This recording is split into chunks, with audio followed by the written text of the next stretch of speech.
एक ऐसा वाक़या तुम्हें सुनाने जा रहा हूं जिस वाक़े को सुनकर हमारे ज़मीर जाग जाएंगे।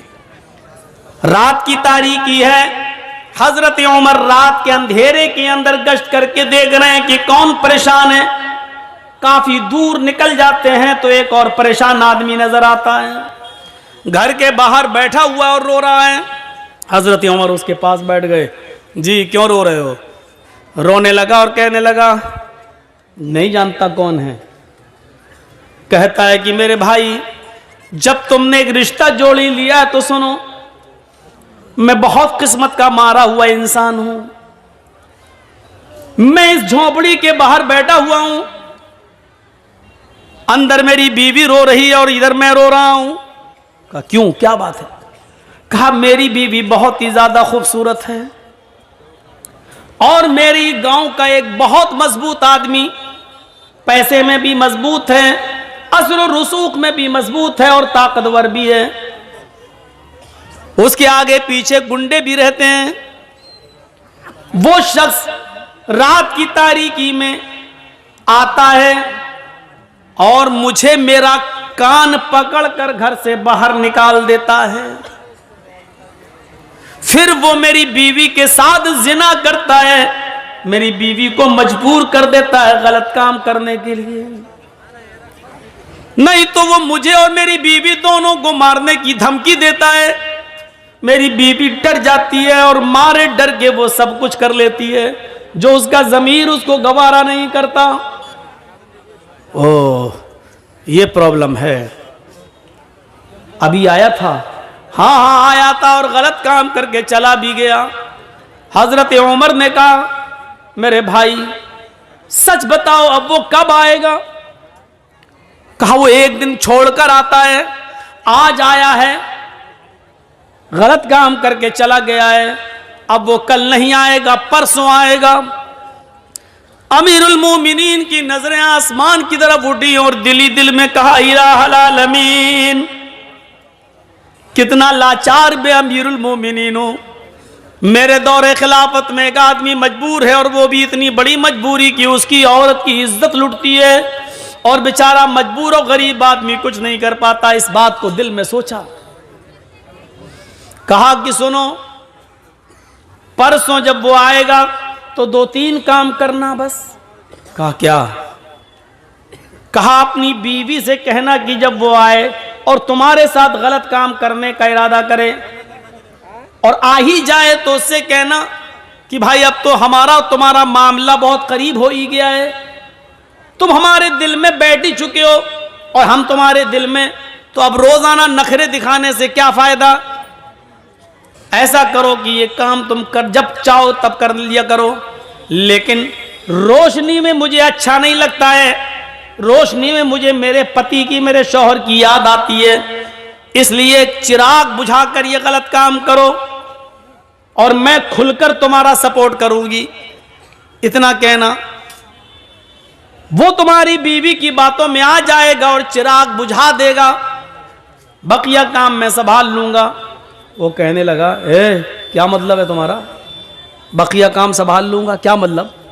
कहा तुम डरो नहीं, कुछ नहीं होगा, और अपनी बीवी से ये कह देना कि खाना बनाकर रखना। यार ये क्या मसला, खाने से इसका क्या ताल्लुक है? बस जो कह रहा हूं वो करना। अपनी बीवी को बोलना कि खाना बनाकर रखे और जब वो तुमसे गलत काम करने लगे तो चिराग बुझा देना, बस। एक दिन गुजर गया, वो नहीं आया। दूसरा दिन वो आता है, जिना की नीयत लेकर आता है, जिना के इरादे से आता है, जिना करने के लिए आता है। उस गरीब आदमी की झोपड़ी में घुसता है। हजरत उमर फारूक पहले से तलवार लेकर छिपे हुए हैं। घर के मालिक को भी पता नहीं कि अमीरुल मोमिनीन आ चुके हैं। इस आदमी के आने का इंतजार कर रहे हैं। जब रात पूरी तरीके से अंधेरे में छा जाती है तब यह शख्स अंदर जाता है, कान पकड़कर घर के मालिक को बाहर बिठाता है, चल बाहर चल, उधर चल, अंदर कर दे बाहर। खुद अंदर जाता है, चिराग जल रहा होता है। बीवी ने आज मुस्कुरा कर कहा, अब आपसे क्या पर्दा करूं, हमारा आपका मामला तो अब रोज का हो चुका है। सुनो, ऐसा करो भाई, अब तुम करते ही हो गलत काम तो खुल के करो, लेकिन चिराग बुझा दो, क्योंकि चिराग जलता है तो मुझे शौहर का प्यार याद आता है। मैं चाहती हूं कि अपने शौहर को भूल जाऊं और तुम्हारी आगोश में आ जाऊं। अंधेरा कर बातों में आ गया, चिराग बुझा दिया। उधर हजरत उमर इस ताक में थे कि गलत काम होने ना पाए, क्योंकि मैं बचाने के लिए आया हूं। जैसे ही चिराग बुझता है, हजरत उमर फारूक उस झोंपड़ी के अंदर घुसते हैं। अब खतरा था कि तलवार अंधेरे में चलाएं तो ऐसा ना हो कि आदमी की जगह पर, जानी की जगह पर इस गरीब आदमी की बीवी की गर्दन पर कहीं तलवार न चल जाए, इसलिए कुछ बोलना था। हजरत उमर अंदर घुसे और खांसे वो समझा कि इसका पति आ गया अंदर, और उसने कहा अभी भाग, चल, अभी तो कुछ हुआ ही नहीं, तू आ गया, भाग। इसी आवाज को सुनना था हजरत उमर फारूक को। हजरत उमर फारूक ने देख लिया कि आवाज किस सिमत से आ रही है, उसी वक्त उसके सर को पकड़ लिया। जैसे ही उसके सर को पकड़ा और बाल पकड़ के खींचा तो उसके बाल भी लंबे लंबे थे। अब यह शक हुआ कि कहीं औरत के बाल तो नहीं है। अब वो उसको बार बार उसको बाल को झुमा रहे हैं, तो वो चीखता है, अबे क्या कर रहा है, अबे हट। समझ गए कि यही है, फौरन बाल पकड़ के गिराया, मारी एक तलवार। जिंदगी का रिकॉर्ड है, हजरत उमर ने जब भी किसी को कत्ल किया दोबारा तलवार चलाने की नौबत नहीं आई। एक ही वार में गर्दन तन से जुदा हो जाती थी। अंधेरे में भी तलवार मारी तो गर्दन अलग पड़ी हुई है, तन अलग है, तड़पने लगा। कहा मेरी बहन जल्दी से चिराग जलाओ। चिराग जलाया गया, शक्ल देखी तो कहा अल्हम्दुलिल्लाहि रब्बिल आलमीन। इधर आओ मेरे भाई, अंदर क्या बाहर क्या खड़े हो, तुम्हारा काम हो गया है। हैं? मार दिया, कत्ल कर दिया क्या? अरे अगर यह अमीरुल मोमिनीन को, उमर को पता चल गया तो मुझे भी कत्ल कर दिया जाएगा। ये तुमने क्या किया, एक और मुसीबत तुमने हमारे लिए खड़ी कर दी। हजरत उमर ने मुस्कुराते हुए कहा पहले खाना लगाओ। लाश रखी हुई है, गर्दन कटी पड़ी हुई है, खून वहीं पर ताजा ताजा पड़ा हुआ है, और हजरत उमर वहीं बैठकर खाना खा रहे हैं लाश के पास। वो यहूदी बार बार देख रहा है कि ये कौन सी दुनिया का आदमी है, लाश के पास तो खाने की हिम्मत नहीं पड़ती और ये खा रहा है। और ये मुसलमान भी है, मुसलमान तो किसी के मरने के बाद इन्ना लिल्लाह पढ़ते ही अल्हम्दुलिल्लाह पढ़ रहा है। और कत्ल ही करना था तो चिराग क्यों बुझवाया इसने? चिराग जलता तो अच्छी तरीके से पहचान सकता था और मारने में आसानी रहती, लेकिन इसने चिराग बुझाने के लिए क्यों कहा? हजरत उमर फारूक जब वहां से जाने लगे तो उसने पैर पकड़ लिए, कहता है मेरे ऊपर मुसीबत खड़ी करके कहां जा रहे हो? उमर के किसी आदमी को पता चल गया तो मुझे भी कत्ल कर दिया जाएगा। हजरत उमर ने कहा पैर छोड़ो, क्यों डरते हो, क्या बात है, मैं ही उमर हूं। हां मैं ही उमर हूं, मैं सिर्फ मुसलमानों का अमीर नहीं हूं, गैर मुस्लिमों की परेशानियों को दूर करना भी हमारी जिम्मेदारी है। हमारे हुदूद में आते हो तुम, हमारे भी आदमी आएंगे, इस डेड बॉडी को उठा के ले जाएंगे, आपको घबराने की जरूरत नहीं है। अब उसकी जान में जान आई। हजरत उमर जाने लगे तो कहा कि जाऊं? उसने कहा जा रहे हो, लेकिन दो तीन बातें अगर बता सकते हो तो बता दो। कहा क्या? कहा अमीरुल मोमिनीन, चिराग की रोशनी अगर जल रही होती तो आपको इस आदमी को मारने में आसानी थी, लेकिन आपने ये क्यों कहा था अपनी बीवी से कह देना कि चिराग बुझा देना। और जब चिराग जलाकर देखा तो आपने इन्ना लिल्लाह के बजाय अल्हम्दुलिल्लाह आपने क्यों कहा? और आपने ये क्यों कहा था कि खाना बनाकर रखना? खाने से इसका क्या ताल्लुक था? ये तीन बातें मेरी समझ में नहीं आई। हजरत उमर ने कहा, मेरे यहूदी भाई सुन, जब तूने मुझे परसों अपनी बीवी की दास्तान सुनाई, इंसानियत देखिए, मानवता देखिए, सोचिए जरा, ये अमीरुल मोमिनीन है और एक यहूदी की मदद करने पहुंच रहे हैं। यहां 750 किसान के मरने के बाद कानून वापस लिया जाता है, लेकिन 2 मिनट का मौन तक नहीं रखा गया। मोदी जी आज तक उन 700 किसानों को शहादत का दर्जा देने के लिए तैयार नहीं है। अगर शहादत का दर्जा देंगे तो यह मानना पड़ेगा कि आंदोलन सही था। सोचिए, राजनीति इंसान को कहां से कहां पहुंचा देती है, कहां से कहां तक। किसान कानून वापस लिया जा रहा है, लेकिन उस बेटे के बाप को मंत्री पद से अभी भी बर्खास्त नहीं किया जा रहा है, जिसके बेटे ने किसानों के ऊपर गाड़ी चढ़ा दी। ये राजनीति क्या क्या गुल खिलाती है।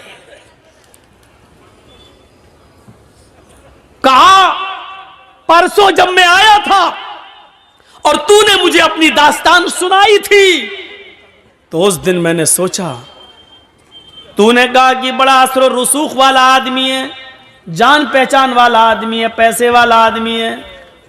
तो मैंने सोचा कि आए उमर, ये गलत काम करने वाला कहीं तेरा बेटा तो नहीं है, कहीं तेरे खानदान का कोई आदमी तो नहीं है? इतनी हिम्मत किसकी है जो मेरे दौरे खिलाफत में यहां आकर यह काम कर रहा है? तो मेरे दिल में यह ख्याल आया कि इतना गंदा काम मेरे दौरे खिलाफत में कोई मेरे खानदान का, मेरे घर का कोई आदमी तो नहीं कर रहा है। इसलिए मैंने कहा था चिराग बुझा देना। आए मेरे यहूदी भाई, जब मैं घर के अंदर घुसा चिराग बुझाने के लिए, इसलिए कहा था अगर चिराग जल रहा होता और ये आदमी या जिना करने वाला कोई और होता, मेरा करीबी रिश्तेदार होता, मेरा बेटा होता, और तेरे घर में जब मैं घुसता और चिराग जल रहा होता और मेरी नजर उसके ऊपर पड़ती और उसकी मेरे ऊपर पड़ती, तो हो सकता अपना बेटा समझकर, अपना बेटा अपने बेटे को देखकर, अपने भतीजे को देखकर, अपने खानदान के किसी रिश्तेदार को देखकर हो सकता था कि मेरा गुस्सा ठंडा हो जाता और तलवार फिर मेरी उसकी गर्दन पर न चलती और फिर मैं तुझे मनाता कि कुछ ले दे के मामला रफा दफा कर लो। इसलिए मैंने चिराग बुझाने के लिए कह दिया था, ताकि ना मैं शक्ल देखूंगा ना उसकी शक्ल मुझे दिखेगी, तो तलवार चलाने में आसानी होगी। फिर मैंने उसकी गर्दन पे तलवार चलाई और जब गर्दन मेरे हाथ में आ गई तन अलग, तो फिर मैंने तुम्हारी बीवी से कहा, बहन जल्दी से चिराग जलाओ, इसलिए कि मैंने ये देखने की हिर्स थी, लालच था कि देखें मरने वाला मेरा रिश्तेदार तो नहीं है। जब चिराग जला और उसके सर पर मेरी नजर पड़ी तो मैंने अल्लाह का शुक्र अदा किया, इसलिए कि अल्हम्दुलिल्लाह मरने वाला मेरा खानदान का नहीं, मेरा रिश्तेदार नहीं, मेरा बेटा नहीं, मेरा भतीजा नहीं, मरने वाला भी गैर मुस्लिम है, तू भी गैर मुस्लिम है, ये गलत काम करने वाला भी गैर मुस्लिम है। इस पर मैंने अल्हम्दुलिल्लाह रब्बिल आलमीन पढ़ा। तमाम तारीफें अल्लाह के लिए हैं जिसने जो दोनों जहान का पालनहार है, इसलिए मैंने अल्हम्दुलिल्लाह पढ़ा है कि मरने वाला मेरे खानदान का नहीं है। उसने कहा अच्छा, खाना बनाने के लिए क्यों कहा? कहा जब तूने परसों मुझे ये दास्तान सुनाई तो उसी दिन मैंने कसम खा ली, उमर तेरे दौरे खिलाफत में यह आदमी परेशान है और तू आराम से कैसे खाना खा सकता है, तू कैसे पानी पी सकता है, तू मौज मस्ती के साथ कैसे रह सकता है। आए उमर, उस वक्त तक तेरे ऊपर खाना हराम है जब तक कि उस आदमी के लिए खाने के लिए रास्ता हमवार न कर देगा, जब तक कि इस आदमी को मारकर और उस आदमी को नजात देकर जब तक मैं फारिग न हो जाऊं तब तक मैं खाना नहीं खाऊंगा। मैं परसों से भूखा हूं, कल दिन भर नहीं खाया, आज दिन भर नहीं खाया। जिंदा रहने के लिए मैंने 1-2 खजूरें खाई और पानी पिया। मेरे दिल में यह था कि जब तक तुझे इस मुसीबत से नजात न दिला दूं, तुम्हारे लिए खाने पीने का रास्ता हमवार न कर दूं। जब तुम चैन से नहीं खा पा रहे हो तो मैं चैन से कैसे खाऊं? जब तुम चैन से बैठ नहीं पा रहे हो तो मैं चैन से कैसे बैठूं? इसलिए मैंने खाना नहीं खाया था। अल्हम्दुलिल्लाह आज मैंने पेट भर के खाना खाया। एक आदमी की मुसीबत को अपनी मुसीबत समझना, उसके दर्द को अपना दर्द समझना, यह इस्लाम है। इन्नद्दीन इंदल्लाहिल इस्लाम, अल्लाह की दृष्टि में, अल्लाह की नजर में सबसे बेहतर दीन इस्लाम है। यह इंसानियत हमारे और आपके अंदर होनी चाहिए। वरना एक औरत कह देती थी रात के अंधेरे में, एक औरत रात के अंधेरे में हजरत उमर ने देखा कि हांडी जल रही है। उस औरत के पतीली का ढक्कन खोल के देखा तो उसमें सिर्फ पानी गर्म हो रहा है और 2-3 पत्थर पड़े हुए हैं। उस औरत से पूछा, ये क्या है पानी के अंदर पत्थर? कहा कि मैं नहीं जानती ये कौन है। कहती है क्या करूं, बच्चे भूखे हैं, इनको तसल्ली दे रही हूं। आग जलती रहेगी, हांडी पकती रहेगी, पत्थर उबलते रहेंगे और इन बच्चों को इंतजार में, हाँ मेरी माँ खाना बना रही है, नींद आ जाएगी और भूखे सो जाएगी। बच्चों को धोखा दे रही हो तो क्या करूं, मेरे पास जब कुछ है नहीं। तुमने अमीरुल मोमिनीन से क्यों नहीं कहा, उमर से क्यों नहीं कहा? उस औरत का जवाब देखो क्या है। कहती है मैं उमर के पास क्यों जाऊं कहने के लिए, क्यों जाऊं मैं? उमर अमीर है, लोगों का जिम्मेदार है। उमर की ड्यूटी है ये पता लगाना कि किसके घर में चूल्हा जल रहा है और किसके घर में चूल्हा नहीं जल रहा है। मेरे भाई तुम गवाह रहना, हजरत उमर से ही कह रही है, मेरे भाई तुम गवाह रहना, कल कयामत के दिन मैं उमर का गरीबान पकड़ूंगी। आज कोई योगी जी से कह दे देख लेंगे तुम्हें कयामत के दिन, या कुछ उल्टा सीधा एक जुमला बोल दे, जमानत नहीं होगी आपकी, राष्ट्रद्रोह का मुकदमा ठुक जाएगा। राष्ट्रद्रोह का एक तो ठोंक दो वाली भाषा और दूसरा मुकदमा। देखा ना डॉक्टर कफील के ऊपर कैसे कैसे मुकदमे चलाए थे। जिसने बच्चों की जान बचाई हो, अपने घर का ऑक्सीजन लेकर बच्चों की जान बचाई हो, उसके ऊपर राष्ट्रद्रोह का मुकदमा। हजरत उमर से कहा उसने कयामत के दिन मैं उमर का गरीबान पकड़ूंगी। उमर बोले बहन उमर को क्या मालूम तुम्हारी हालत का नहीं मालूम है तो मालूम करना चाहिए। ज्यादा पक्ष मत लो उमर का, ज्यादा पक्ष मत लो उमर का, चलो यहां से। हजरत उमर कहते हैं मेरी बहन तुम रुको, तुम बहन हो, मैं घर से कुछ इंतजाम करता हूं। ये नहीं बताया कि मैं ही उमर हूं। अंदर गए, दरबार खिलाफत में अपने गुलाम मसलम को जगाया। आटे की एक बोरी, घी वगैरह, अनाज वगैरह और उस जमाने में जो फल फ्रूट जो अनाज चलता था उसकी एक थैली ली, एक पीठ पे लादी, तेल और घी अपने हाथ में लिया और चलने लगे। उनका गुलाम कहता है अमीरुल मोमिनीन ये क्या कर रहे हैं? आप हमारे आका हैं, मैं आपका गुलाम हूं, ये सारा बोझ उठाने के लिए मैं हूं, आप नहीं। हजरत उमर ने जो जवाब दिया सुनिए, वो इस मुल्क के जिम्मेदारों के लिए जरूरी है। हजरत उमर ने जवाब दिया नहीं नहीं नहीं नहीं, कयामत के दिन उस औरत ने मेरा गरीबान पकड़ने की बात कही, तुम्हारा नहीं। इसलिए इस गल्ले की बोरी को मैं ही अपनी पीठ पर ला दूंगा और मैं ही लेकर जाऊंगा। हजरत उमर उस गल्ले को लाद कर जाते हैं, अपने हाथ से आटा गूंथते हैं, अपने हाथ से सालन तैयार करते हैं, अपने हाथ से बच्चों को खाना खिलाते हैं। फिर उस औरत से कहते हैं बच्चों की माँ बहन तुम भी खाना खा लो। फिर उस औरत ने खाना खाया।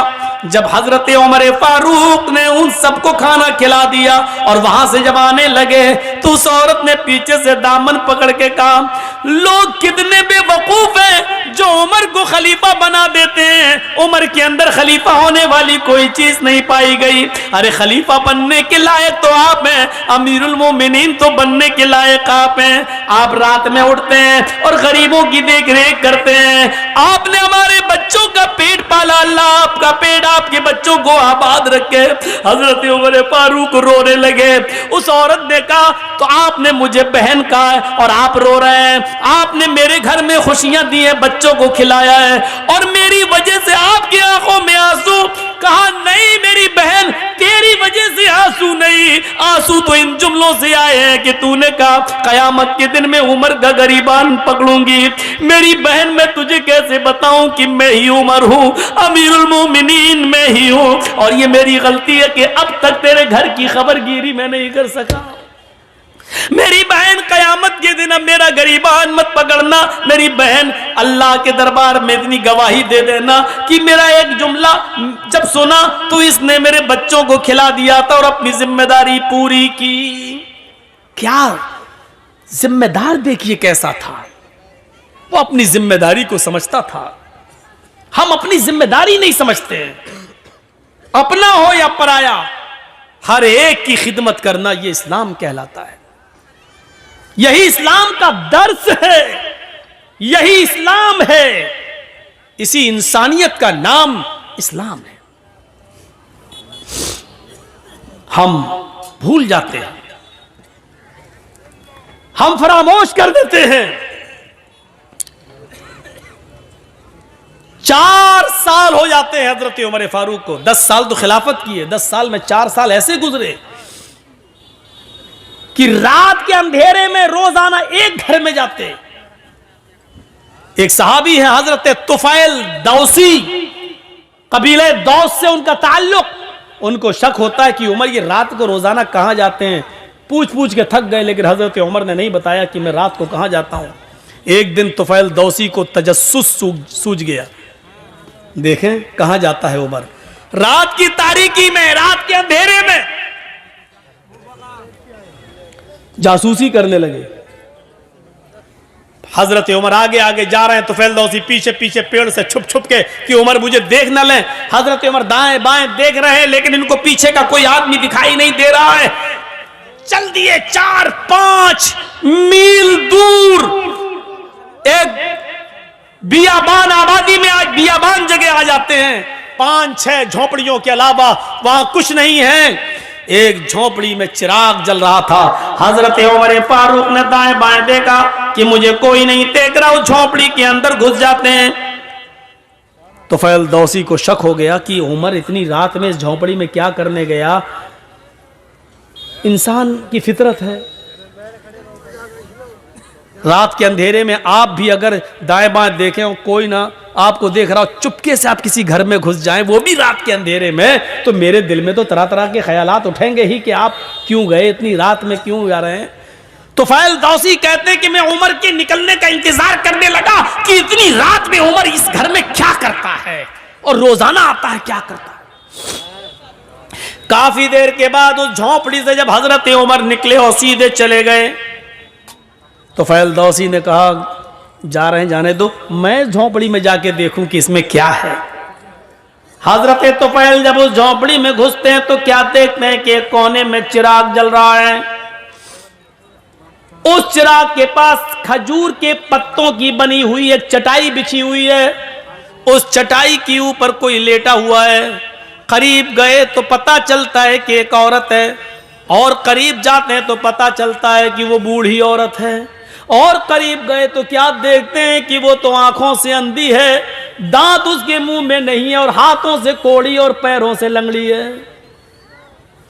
हजरत तुफैल उसके पास बैठ जाते हैं और कहते हैं माँ। उसने कहा जी क्या मैं तुमसे कुछ पूछना चाहूं तुम बताओगी।